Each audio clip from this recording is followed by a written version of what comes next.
Hi everyone. My name is Charlotte, and I'm 30 years old. I was born here in the United States, and today I need to share the most terrifying story of my life. This is about what happened when I was 6 months pregnant with my first child, when my mother-in-law did something so unthinkable that it nearly cost me and my baby our lives, and how my own mother, my hero, saved us both. This story involves pregnancy, family betrayal, medical danger, and a mother's instinct that literally saved 2 lives. If you're a parent, if you're expecting, or if you've ever dealt with a toxic family member, this story will resonate with you on a deep level. Let me start from the beginning. My husband David and I had been trying to get pregnant for almost 2 years. We'd seen fertility specialists, tried various treatments, and had almost given up hope. So when I finally saw those 2 pink lines on the pregnancy test, I couldn't believe it. David cried tears of joy. We held each other in our bathroom and just kept saying, "We're going to be parents. We're actually going to be parents." I was working as a nurse practitioner at a family medicine clinic, so I knew all the statistics, all the risks, especially in the first trimester. We decided to wait until I was 12 weeks along before telling anyone.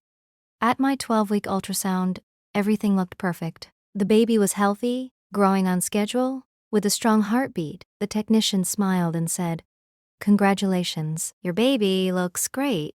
That weekend, we gathered our families together to share the news. My mother, Susan, was overjoyed. She cried and hugged me and said, "I'm going to be a grandmother." Oh, Charlotte, this is the best news. My mother is 78 years old, a retired elementary school teacher, and the kindest, most nurturing woman you'll ever meet. She raised me, my brother, and my sister with patience and love. I knew she'd be an incredible grandmother. Then, we told David's mother, Patricia. Patricia is 68 years old and has been a widow for 8 years. David is her only child, and she's always been intensely possessive of him. Our relationship has been strained since David and I got married 7 years ago. When we told her about the pregnancy, her reaction was odd. "Oh," she said flatly. "Well, that's unexpected." David frowned. "Mom, aren't you excited? You're going to be a grandmother." "Of course," Patricia said, but her smile didn't reach her eyes. "It's just very sudden. You two haven't even been married that long." "We've been married 7 years," I said. "Still practically newlyweds." The rest of that dinner was... Patricia asked strange questions like, "Are you sure you're ready for this responsibility?" And, "Have you thought about how a baby will change everything?" David tried to laugh it off. "Mom's just surprised. She'll be thrilled once it sinks in."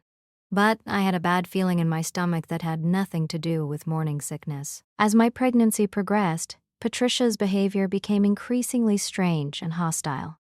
At 14 weeks, she called me and said, "Charlotte, I've been reading articles about pregnancy after 30. The risks are significantly higher. Are you sure your doctor is monitoring you closely enough?" "I'm 30 years old, Patricia. That's not considered advanced maternal age. Still, complications are more common than you think. I'd hate for something to go wrong." At 16 weeks, she showed up at our house unannounced with shopping bags. "I bought some things for the baby," she said. I opened the bags to find newborn clothes, all in blue. "Patricia, we don't know the gender yet. We're waiting until the anatomy scan next week." "It's a boy," she said confidently. "I can tell." And David was a boy, so obviously this baby will be a boy too. David laughed. "Mom, that's not how genetics works. At our 20-week anatomy scan, we found out we were having a girl. When we told Patricia, her face fell. "A girl? Are you certain?" "Yes, the ultrasound was very clear," David said. Patricia was silent for a long moment. Then she said, "Well, girls are different, more complicated, high maintenance." "Mom, what's wrong? I thought you'd be excited." "I am," Patricia said, but her tone said otherwise. "It's just that I was so sure it would be a boy, a grandson, someone to carry on the family name." I felt a chill run down my spine. Our daughter will be part of this family regardless of her gender. Patricia gave me a tight smile, of course. But from that day forward, Patricia's attitude toward my pregnancy changed from strange to openly hostile. At 22 weeks, Patricia started making comments about my weight. "Charlotte, you're gaining quite a bit. Are you sure you're eating properly? Too much weight gain can cause complications." I was gaining weight perfectly within the normal range. My doctor had no concerns. "My weight is fine, Patricia. I'm just worried about gestational diabetes. It runs in families, you know." It doesn't run in my family, but it runs in David's. His grandmother had it. She was lying. David's grandmother never had gestational diabetes. At 24 weeks, Patricia started calling David at work multiple times a day with concerns about the pregnancy. David, I saw Charlotte at the grocery store today. She was lifting a gallon of milk. That's way too heavy for a pregnant woman. She could hurt the baby. David, Charlotte is still working full-time. She should be on bed rest by now. Doesn't she care about the baby? David, I read that stress during pregnancy can cause developmental problems. Charlotte seems very stressed. Maybe she should see a therapist. David was getting frustrated. Mom, Charlotte is healthy. The baby is healthy. The doctor says everything is perfect. You need to stop worrying. I'm the grandmother. It's my job to worry. At 26 weeks, Patricia did something that crossed a major line. She called my workplace, the medical clinic where I worked, and spoke to my supervisor. She told my supervisor that I was having pregnancy complications and needed to be placed on immediate medical leave. She claimed she was calling on my behalf because I was too proud to ask for help. My supervisor called me into her office, concerned. Charlotte, is everything okay? Your mother-in-law called and said you're having serious pregnancy complications.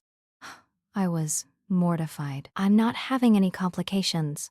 I don't know why she said that. She seemed very concerned. She said you were at risk of preterm labor. That's completely false. I'm healthy, the baby is healthy, and I have no idea why my mother-in-law would say these things. I had to bring in a letter from my OBGYN confirming that I was having a normal, healthy pregnancy with no complications and no restrictions on my work activities. When I confronted Patricia about it, she acted innocent. I was just trying to help, Charlotte. Pregnant women work too hard these days. I thought your employer should know you need accommodations. You lied to my employer. You told them I was having complications when I'm not. Do you understand how that could have affected my job? You're being very ungrateful. I'm trying to take care of you and my grandchild. The way you're acting, you don't deserve to be in her life. Patricia's eyes went cold. We'll see about that. Around this time, my mother started noticing Patricia's behavior and became concerned. Charlotte, honey, Patricia seems obsessed with your pregnancy in an unhealthy way. The way she talks, the way she's inserting herself into every aspect. It's not normal. I know, Mom. David and I have been trying to set boundaries, but she won't respect them. Has she been coming to your house a lot? Almost every day. She has a key that David gave her years ago. She lets herself in whenever she wants. My mother's face became serious. You need to change your locks today. But David will be upset if I take away his mother's key. Charlotte, a woman who calls your workplace and lies about medical complications is not someone who should have unrestricted access to your home, especially when you're about to have a baby. My mother was right. That weekend, while David was out running errands, my mother helped me change all the locks on our house. When David came home, I explained why. Your mother crossed a line when she lied to my employer. I don't feel safe having her able to walk into our house whenever she wants. David was conflicted. She's my mother, Charlotte. She means well. She lied about me having medical complications. That's not meaning well. That's malicious. We had our first serious fight since I'd gotten pregnant. But eventually, David agreed that the locks needed to stay changed. He'd give his mother the new key only if she agreed to call before coming over. Patricia was furious when she found out. She showed up at our house, tried her old key, and when it didn't work, she called David screaming. How dare you change the locks? I'm your mother. I have a right to access your home. Mom, you need to call before coming over. That's a reasonable boundary. This is Charlotte's doing. She's turning you against me. She's trying to keep me away from my grandchild. Nobody's keeping you away. We just need you to respect our privacy. Patricia hung up on him. For 2 weeks, we didn't hear from her. David tried calling her multiple times, but she wouldn't answer. Maybe the silent treatment is a good thing, I said. At least she's giving us some peace. I should have known better. Patricia wasn't done. She was planning something. At 26 weeks, 6 months pregnant, I was feeling good. The second trimester is often called the honeymoon period of pregnancy, and I understood why. The morning sickness was gone, I had energy, and I could feel the baby moving constantly. Every kick and flutter filled me with joy. My mother came over one Saturday afternoon to help me set up the nursery. We painted the walls a soft lavender color and assembled the crib. Mom hung curtains and arranged stuffed animals on the shelves. This room is perfect, Mom said. putting her arm around me. Your little girl is so lucky to have you as her mother. I hope I'm half as good a mother as you were to me. You'll be amazing. That evening, after Mom left, Patricia showed up unannounced. She rang the doorbell repeatedly until I answered. Patricia, you're supposed to call first. I need to talk to you and David. It's important. David's not here. He's at his friend's house watching the game. Then I'll talk to you. Against my better judgment, I let her in. We sat in the living room, and Patricia pulled out a folder from her purse. Charlotte, I've been doing research, and I've discovered some very concerning things about your family medical history. What are you talking about? Title. My mother-in-law said that baby isn't my grandchild when I was 6 months pregnant. Then my mother discovered what she'd been doing. 1-hour YouTube story script. 36 introduction.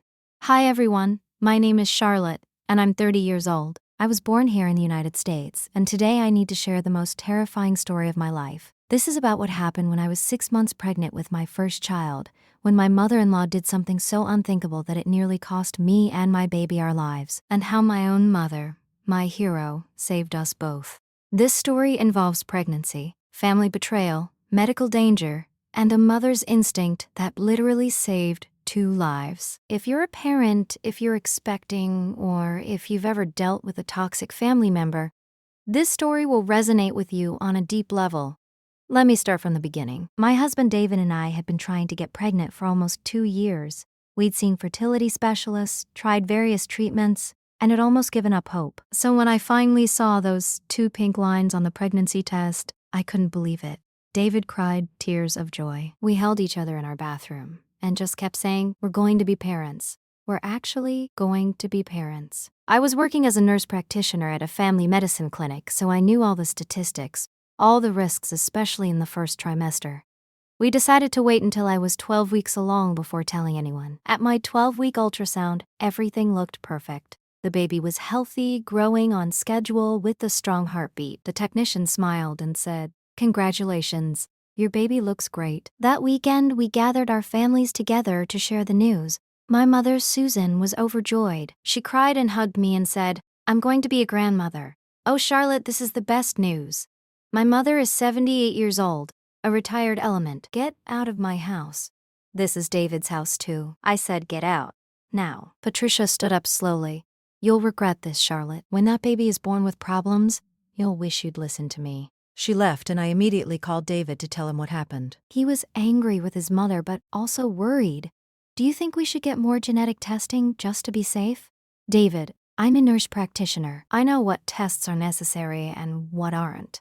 Your mother made up stories about my family's medical history. She's trying to scare us." But a seed of doubt had been planted. 2 days after that confrontation, I received a package in the mail. It was from Patricia. Inside was a bottle of prenatal vitamins along with a note. "Charlotte, I apologize for upsetting you. I'm just worried about the baby. I know you're taking regular prenatal vitamins, but I've been researching, and these are much better. They have higher doses of all the important nutrients. Please take these instead of your regular ones for the baby's health. Love, Patricia." The bottle was a brand I'd never heard of. The label said premium prenatal formula, maximum strength. I was suspicious. I looked up the brand online, but I couldn't find any information about it. No website, no reviews, nothing. I called my mother. "Mom, Patricia sent me prenatal vitamins, but I can't find any information about the brand." "Something feels off. Do not take those vitamins," Mom said immediately. "In fact, I want to look at them." I drove to Mom's house and showed her the bottle. She examined it carefully, reading every word on the label. "This isn't FDA approved," Mom said. "Look, there's no FDA disclaimer. All legitimate supplements have to have specific labeling. This doesn't. What should I do?" "I think we should take these to a pharmacist and have them analyzed." We went to a pharmacy where Mom's friend worked. The pharmacist, Mr. Harris, agreed to send a sample to a lab for testing. "It'll take about a week to get results," he said. "But I'd advise you not to take these in the meantime. If someone sent you vitamins from an unknown manufacturer, there's no way to know what's actually in them." I put the bottle in a drawer and continued taking my regular prenatal vitamins from my OBGYN. 3 days later, Patricia called me. "Charlotte, have you been taking the vitamins I sent you?" "No, I'm sticking with my regular ones." "But those are so much better. They have everything the baby needs." "How would you know what the baby needs? You're not my doctor." I've been reading extensively about pregnancy nutrition. Please, Charlotte, take the vitamins I sent. For the baby. The more Patricia pushed, the more suspicious I became. I'm not taking them, Patricia. She was silent for a moment. Then, that baby might not even be David's, for all I know. Maybe that's why you won't take care of yourself properly. I hung up on her. 6 days after we submitted the vitamins for testing, Mr. Harris, the pharmacist, called me. Charlotte, you need to come to the pharmacy immediately and bring your mother. His tone frightened me. Mom and I rushed to the pharmacy. Mr. Harris took us to a private consultation room. His face was grave. I've never seen anything like this in 30 years of pharmacy practice, he said. Those vitamins your mother-in-law sent you? They contain dangerous levels of vitamin A, along with several herbs that are known to cause miscarriage and birth defects. I felt the room spin.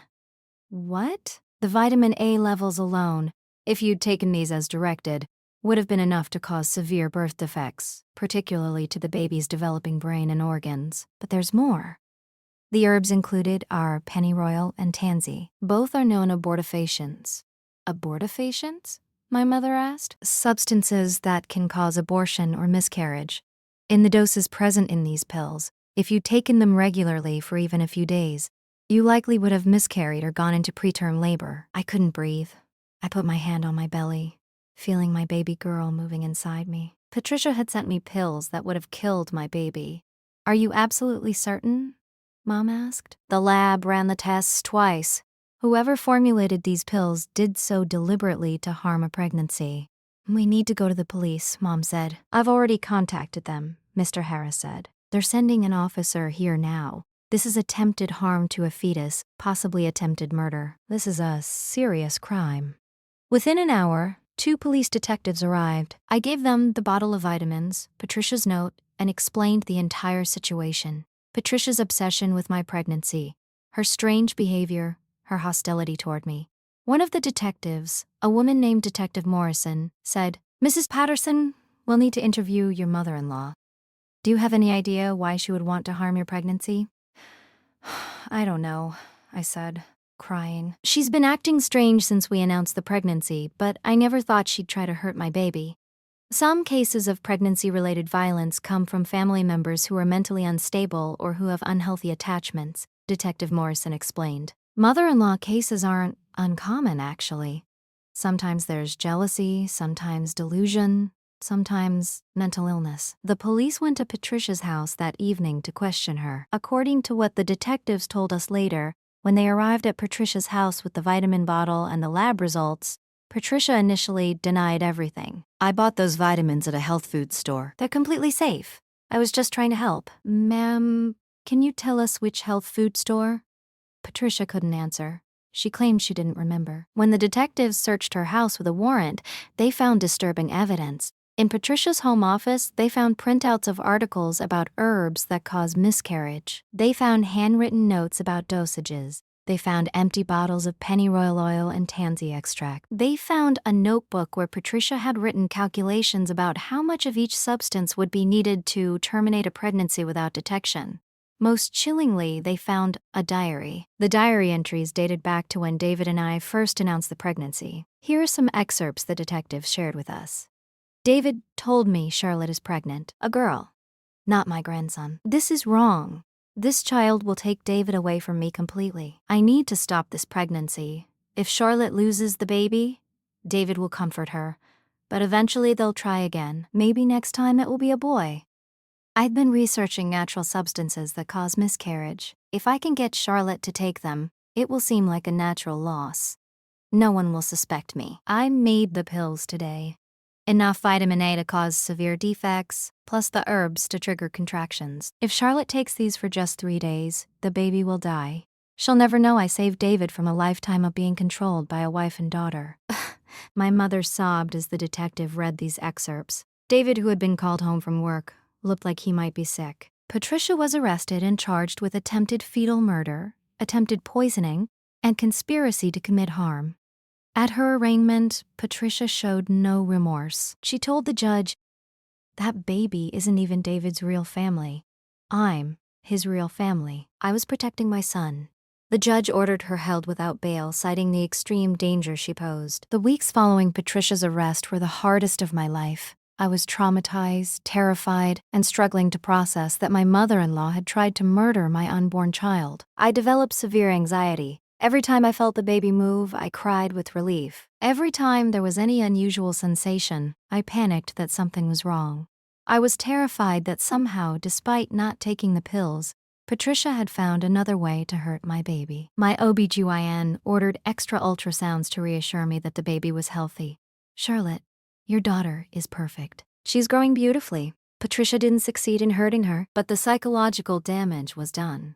David was devastated. His mother, the woman who raised him, had tried to kill his child. He went to therapy twice a week and struggled with guilt. "I should have seen the signs," he said over and over. "I should have protected you better." "You didn't know," I told him. "None of us knew she was capable of this." My mother became my rock during this time. She stayed with us for 3 weeks, sleeping in our guest room, making sure I ate, accompanying me to all my doctor's appointments, and just being there when the anxiety became overwhelming. "Mom, what if there are other things Patricia did that we don't know about?" I asked one night. "What if she tampered with my food or my other medications?" Mom held my hand. "The doctors have checked everything. Your blood work is normal. The baby is healthy. Patricia failed, Charlotte. You and your baby are safe. But what if you are both safe? I won't let anything happen to you or my granddaughter." As the police investigation continued, more disturbing details emerged. Patricia had been planning this for months. The detectives found evidence that she'd been researching poisons and pregnancy-terminating substances since the week we announced the pregnancy. They also discovered that Patricia had tried to access my medical records illegally. She'd called my OBGYN's office multiple times, pretending to be me, trying to get information about my appointments and test results. She'd driven by our house at odd hours, watching and documenting when I came and went. They found a log in her car with dates, times, and notes like, "Charlotte left for work at 7:15 a.m. and "Charlotte came home with groceries at 6:30 p.m. She joined online forums for women who had experienced pregnancy loss and posted disturbing messages asking questions like, "If someone loses a baby in the second trimester, how long until they can try again? And what are the psychological effects of late miscarriage?" The detectives also interviewed Patricia's friends and neighbors. Several reported that Patricia had been saying strange things about the pregnancy. One neighbor said, "Patricia told me that Charlotte wasn't taking care of herself during the pregnancy. She said Charlotte was putting the baby at risk and that she might need to intervene." Another of Patricia's friends said, Patricia seemed obsessed with the fact that the baby was a girl. She kept saying David needed a son to carry on the family name. It was odd. Patricia's sister, David's aunt, came forward with information that changed everything. "My sister has always had mental health issues," the aunt told detectives. After her husband Richard died 8 years ago, she became fixated on David. She'd say things like, "David is all I have left," and "No woman will ever be good enough for my son." When David married Charlotte, Patricia was furious. She told me Charlotte had trapped David into marriage. The aunt continued, "When Patricia found out about the pregnancy, she called me crying. She said, 'That baby will take David away from me forever. I can't let that happen.' I thought she was just being dramatic. I didn't think she'd actually do anything." David's aunt was crying as she told us this story. I should have said something.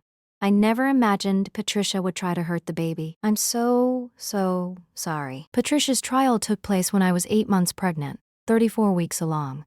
I had to waddle into the courtroom with my enormous belly, knowing that the woman on trial had tried to kill the baby inside me. The prosecutor presented all the evidence: the pills, the lab results, the diary entries, the research on Patricia's computer, the testimony from her friends and family. Patricia's defense attorney tried to argue that Patricia was mentally ill and not responsible for her actions. They brought in a psychiatrist who testified that Patricia suffered from delusional disorder and couldn't distinguish right from wrong. But the prosecutor countered with evidence that Patricia had carefully planned everything, had researched to avoid detection, and had lied to cover her tracks. This wasn't the act of someone who didn't understand what she was doing. This was calculated, premeditated, attempted murder. I had to testify. It was one of the hardest things I've ever done. I was 8 months pregnant, exhausted, and traumatized. I had to sit on the witness stand and describe how Patricia had targeted me, how she'd sent the pills, how she'd pressured me to take them. Patricia stared at me the entire time I testified. No emotion on her face, no remorse. When the prosecutor asked me, "Mrs. Patterson, if you had taken those pills as directed, what do you think would have happened?" I put my hand on my belly and said, "My daughter would be dead. And I might be dead too, if the herbs had caused severe hemorrhaging or complications. Patricia tried to kill us both." My mother also testified. She described how suspicious she'd been of the vitamins, how she'd insisted on having them tested, how she'd stayed by my side through the entire ordeal. "Charlotte is my daughter," Mom said, crying on the stand. "And that baby is my granddaughter. I would do anything to protect them.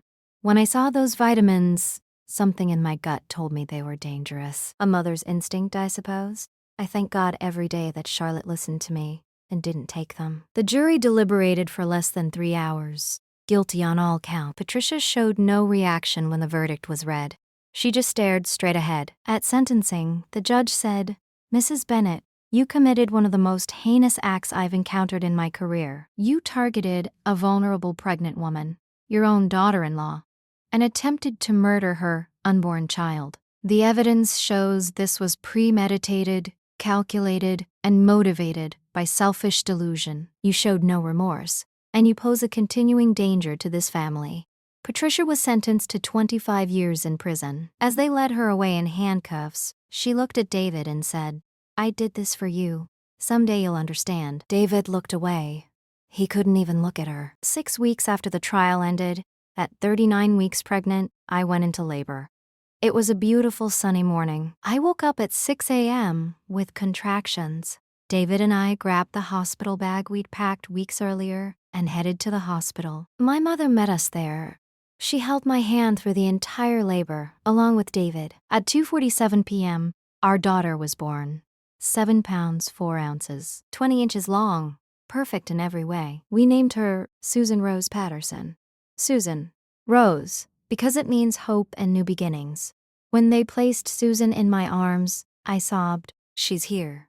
She's safe. She's perfect." My mother was crying too. "She's beautiful, Charlotte. Absolutely beautiful." David kissed my forehead. "You did it. You brought our daughter safely into the world." The nurses commented on how much support I had in the room. My husband, my mother, and later my brother and sister who came to meet their niece. "You have a wonderful family," one nurse said, and I realized I did. Not Patricia. Patricia wasn't family anymore. My real family was the people in that hospital room who loved me and my daughter. Over the next few days in the hospital, I reflected on everything that had happened. Patricia had tried to take everything from me. My baby, my sense of safety, my joy in pregnancy. But she'd failed. She'd failed because my mother had trusted her instincts, because my mother had insisted on having those vitamins tested, because my mother had protected me when I was too trusting to protect myself. "Mom," I said one afternoon as she held baby Susan, "you saved her life. If you hadn't been suspicious of those vitamins, if you hadn't insisted on the lab test, Susan wouldn't be here." Mom looked down at her granddaughter, tears in her eyes. A mother always protects her children, and a grandmother protects her grandchildren. I'm just grateful I listened to that voice in my head telling me something was wrong. It's been 2 years since all of this happened. Susan is now a healthy, happy 2-year-old with her father's eyes and my smile. She's smart, curious, and the light of our lives. Patricia is still in prison. She sent letters trying to reach out to David, but he's returned them all unopened. He's in therapy working through the trauma of what his mother did. Some days are harder than others, but he's healing. I have to accept that the mother I thought I knew never really existed. David told me once, the real Patricia was someone capable of unspeakable evil. We moved to a new house in a different neighborhood. We wanted a fresh start, a place with no memories of Patricia. My mother comes over 3 times a week. She's an incredible grandmother, patient, loving, and endlessly playful with Susan. Susan adores her Grandma Susan. "Grandma, play," Susan will say, pulling my mother toward her toy box, and Mom will sit on the floor and play dolls or blocks or read books for hours. She's everything a grandmother should be. Sometimes I think about what would have happened if I'd taken those vitamins, if I'd trusted Patricia. If my mother hadn't been suspicious, Susan wouldn't be here. I might not be here. Our whole family would have been destroyed by Patricia's delusion and hatred, but we survived. Susan is thriving. And I've learned valuable lessons about trusting your instincts and about the difference between real family and toxic people who happen to be related to you. I want to share some lessons from this experience, especially for expectant mothers or anyone dealing with toxic family members. First, trust your instincts. If something feels wrong, a gift, a suggestion, a person's behavior, listen to that feeling. Your instincts exist to protect you. Second, you don't owe toxic family members access to your life, your home, or your children. Blood relation doesn't give anyone the right to harm you or your family. Third, set boundaries early and enforce them. David and I should have set firmer boundaries with Patricia from the beginning. We should have taken her strange behavior more seriously. Fourth, if someone sends you supplements, medications, or food during pregnancy, be cautious. Consult your doctor before taking anything. It's better to seem paranoid than to risk your baby's health. Fifth, document everything. We were fortunate that we documented Patricia's strange behavior, saved her messages, and kept the vitamin bottle. That evidence was crucial in prosecuting her. Sixth, cherish the family members who truly love and support you. My mother saved my daughter's life. She trusted her instincts when I didn't. She acted when I was too overwhelmed to act. I can never repay her for that. And finally, for those who are pregnant or planning to be, you are your baby's first and most important protector. Don't let anyone, not your mother-in-law, not your own family, not friends, make you feel guilty for protecting yourself and your child. My mother wants to add something. As a mother and grandmother, my message to other women is this. If you see your daughter or daughter-in-law being targeted, manipulated, or harmed during pregnancy, Charlotte was a capable, intelligent nurse practitioner, but even she didn't see the full extent of the danger. Sometimes it takes an outside perspective to recognize abuse. Don't worry about being called paranoid or overprotective. Your job is to protect the vulnerable people you love. I would do it all again in a heartbeat. Looking at Susan now, this beautiful, healthy, vibrant little girl, I'm overwhelmed with gratitude. Gratitude that my mother insisted on testing those vitamins. Gratitude that the pharmacist took our concerns seriously. Gratitude that the police acted quickly. Gratitude that justice was served. But I'm also angry. Angry that this happened at all. Angry that what should have been the happiest time of my life, my first pregnancy, was tainted by fear and trauma. Angry that there are women who go through similar situations but don't have the support system I had. Pregnancy-related violence is real. According to studies, pregnant women are more likely to be victims of domestic violence than non-pregnant women. And a significant portion of that violence comes from family members, including mothers-in-law, who are jealous, controlling, or mentally unstable. If you're pregnant and someone in your life is making you uncomfortable, pressuring you, or exhibiting controlling behavior, please reach out for help. Talk to your doctor. Talk to a trusted family member. Call a domestic violence hotline if needed. You are not alone. Patricia's now 69 years old, sitting in a prison cell for the next 23 years. She'll be 93 when she's released, if she lives that long. She lost everything: her freedom, her son, her chance to know her granddaughter, and her reputation. All because of jealousy, delusion, and evil. David sometimes wonders if he missed signs when he was growing up. Were there red flags about his mother's mental state that he didn't recognize? He's come to accept that even if there were signs, he was a child and couldn't have known what they meant. My mother made choices, David says now. Evil choices. I can't take responsibility for what she did. All I can do is make sure Susan grows up knowing she's safe, loved, and protected. Susan will never know Patricia. As she gets older, we'll explain in age-appropriate ways that Daddy's mother made very bad choices and can't be part of our lives. We'll focus on the family she does have. The loving, supportive family that actually deserves to be called family. As strange as it sounds, some good came from this nightmare. My relationship with my mother became even stronger. We were always close, but going through this trauma together created a bond that's unbreakable. She's not just my mother. She's my hero, my protector, and my closest confidant. Mom, I don't tell you enough how much I love you.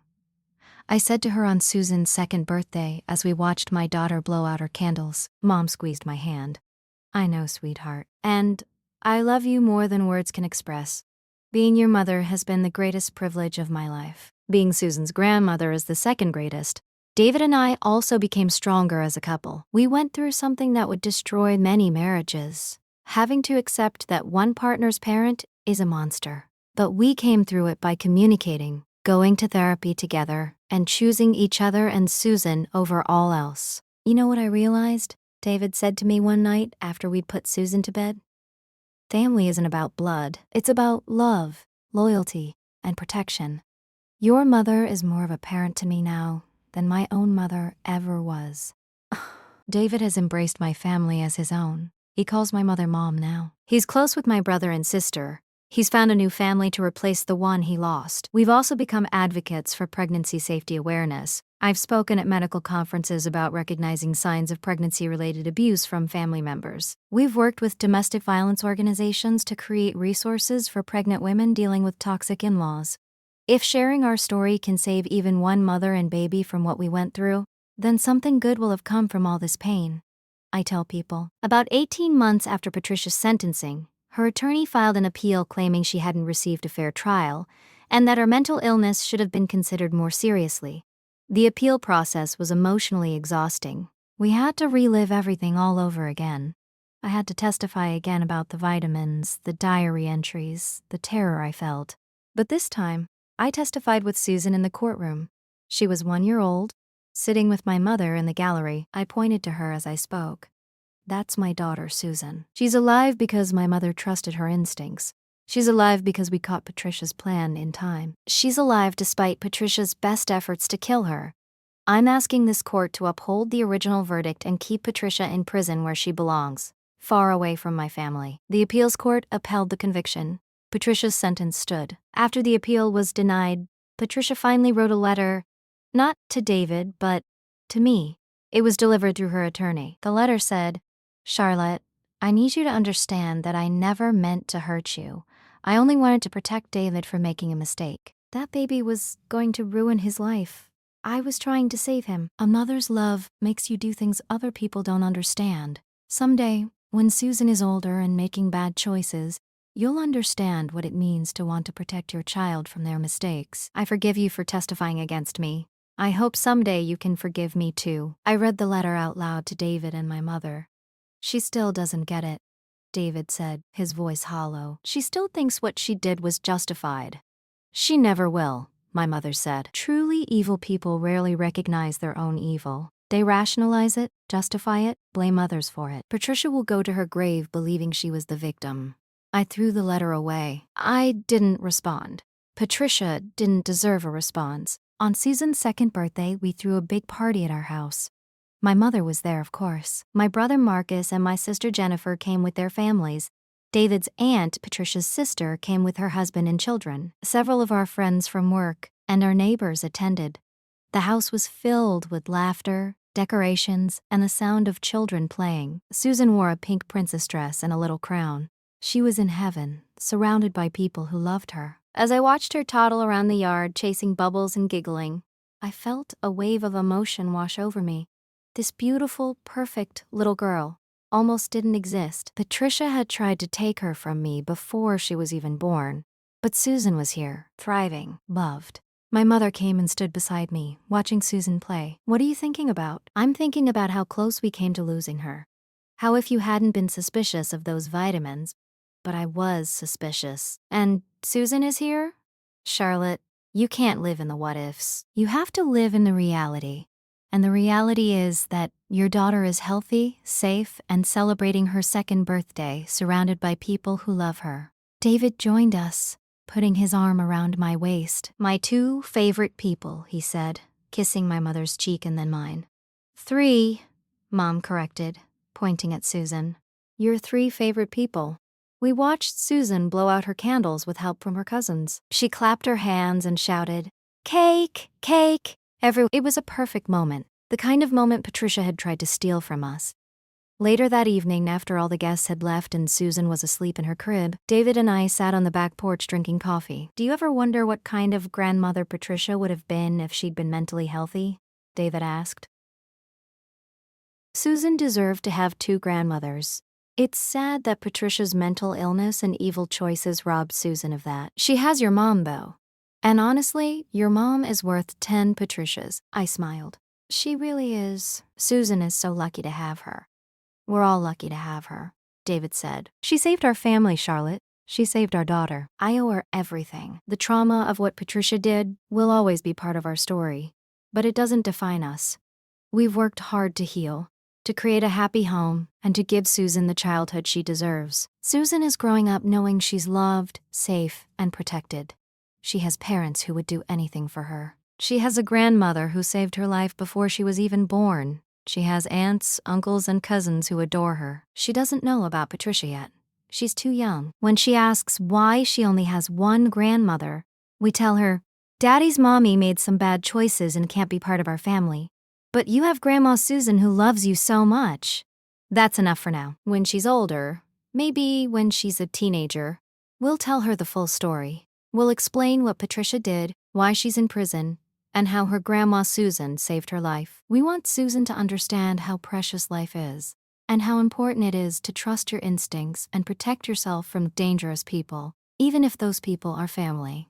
For now, though, Susan's life is filled with joy, not trauma. She loves playing with her toys, reading books with Grandma Susan, going to the park with Mommy and Daddy, and having tea parties with her stuffed animals.